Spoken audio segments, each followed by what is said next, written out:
ना जिस्म तेरा ना जान तेरी, ए तरका रब रहमान दाए, ओदे हुक्म बगैर तू बेवस है, ए फैसला पढ़ कुरान दा है, मेरे जिस्म ते मेरी मर्जी है, ए वहम गुमान इंसान दा है, तेरी रूह ए शाकिर मालिक दी, तेरा ढांचा कब्रिस्तान दा है। औरत मार्च के हवाले से कुछ अर्ज़ करना चाहता हूँ। पहले आप थोड़ा सा औरत मार्च के हवाले मेरे लिए से सबसे पहला राइट जो प्रायोरिटी रखता है वो राइट ऑफ चॉइस है कि हमें हर अपना फैसला करने का राइट मिलना चाहिए, चाहे वो शादी हो, चाहे वो तलाक हो, चाहे अपनी मर्ज़ी से करियर चूज़ करना हो, अपनी मर्ज़ी से तालीम हासिल करनी हो, अपनी मर्ज़ी से अपनी ज़िंदगी का कोई भी फैसला करना हो। अच्छा मैं कहता हूँ सिस्टर आप दुपट्टा लेके मुझसे बात करें। चलो अब आप ताहे आप दुपट्टा रखेंगी? इस्लामी बात की है। मर्जी वो दुपट्टा रखें ना रखें, आप कैसे उन्हें फोर्स कर सकते हैं वो दुपट्टा रखें?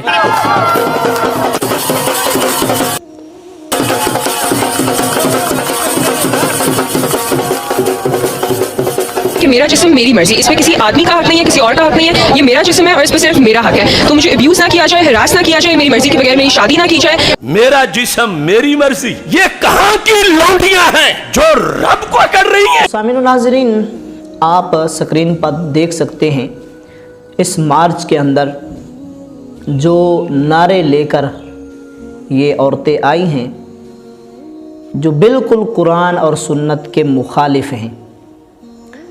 अगर औरत के हकूक़ की हम बात करें तो अल्लाह रब्बुल इज़्ज़त ने औरत को अज़ल से ही हकूक़ अता फरमाए हैं।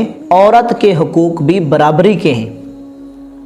सूरत बकरा इब्तदाई आयात के अंदर आप पढ़ सकते हैं, अल्लाह ताला ने हज़रत आदम अलैहिस्सलाम को ये हुक्म फरमाया, वकुलना या आदम उस्कुन अंता व ज़ौजुकल जन्ना, ए आदम आप और आपकी ज़ौजा आप दोनों जन्नत में रहो।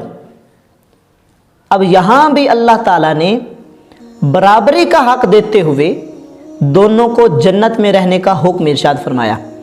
इसी तरह एक दूसरे मकाम पर अल्लाह ताला ने औरत के हुकूक़ के हवाले से कुरान मजीद में इरशाद फरमाया, वलहुन्ना मिस्लुल्लज़ी अलैहिन्ना बिल मारूफ़, जिस तरह मर्द के हकूक़ औरत पर हैं उसी तरह वलहुन्ना उन औरतों के हकूक़ मिस्लुल्लज़ी अलैहिन्ना मर्दों पर ऐसे ही हैं जैसे मर्दों के हकूक़ औरतों पर हैं, बिल मारूफ़ शरा के मुताबिक, शरा के मुआफ़िक जो हकूक़ हैं वो औरत को देना मर्द की ज़िम्मेदारी है। लेकिन आगे अल्लाह ताला ने क्या इरशाद फरमाया, वलिर्रिजालि अलैहिन्ना दराजा, मर्दों को उन औरतों पर फजीलत हासिल है। अब इसमें ये नहीं कहा जा सकता औरत मर्द पर सरदार है, नहीं, मर्दों को उन औरतों पर फजीलत है। वल्लाहु अज़ीज़ुन हकीम। आगे अल्लाह ताला ने इरशाद फरमाया, अत्तलाक़ु मर्रतानी फ़इम्साकुम बिमारूफ़िन औ तसरीहुम बिइहसान, फरमाया तलाक दो मरतबा है। जब दो मरतबा तलाक दे दो तो तीसरी मरतबा अगर तलाक दे दोगे तो फिर वो औरत आपके निकाह से निकल जाएगी, फिर आपको कोई हक हासिल नहीं है उस औरत पर। अब इस आयत मुबारका के शान नुज़ूल की तरफ अगर हम थोड़ी सी तवज्जो कर लें तो नबी अलैहिस्सलाम ने और कुरान ने और खुदा ताला ने किस तरह औरत के हकूक़ की हिफाजत फरमाई है वो बिल्कुल वाज़ेह हो जाता है।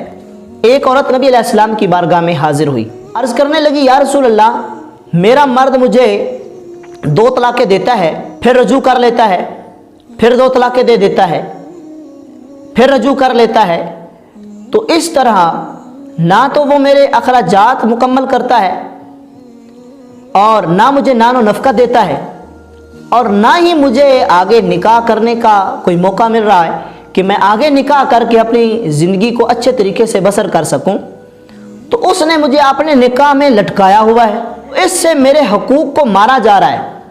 तो अल्लाह ताला ने कुरान मजीद की आयत नाजिल फरमा के औरतों के हकूक़ को इस तरह महफूज कर दिया कि क़यामत तक अब ये एक कानून बन गया है कि तलाक 2 मरतबा है, अगर तीसरी मरतबा तलाक देगा कि निकाह से خارج ہو جائے گی، نکل جائے گی۔ تو کس طرح اللہ رب العزت نے عورتوں کے حقوق کی حفاظت فرمائی ہے۔ اور یہاں بہت مزے کی بات ہے، نبی علیہ السلام نے جو اپنی زندگی کا آخری خطبہ دیا تھا حجۃ الوداع کے موقع پر، تو وہاں نبی علیہ السلام نے خصوصاً یہ تاکید فرمائی تھی کہ صحابہ اپنی عورتوں کے معاملے میں خدا سے ڈرنا۔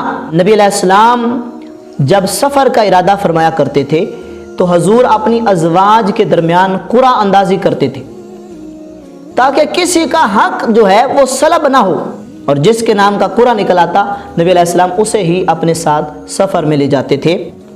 تو آج یہ جو میرا جسم اور میری مرضی کے نعرے ہیں، یا یہ جو گندے گندے پوسٹر لے کر عورتیں مارچ کر رہی ہیں آزادی کے نام پر، تو یہ کس بات کی آزادی مانگنا چاہتی ہیں؟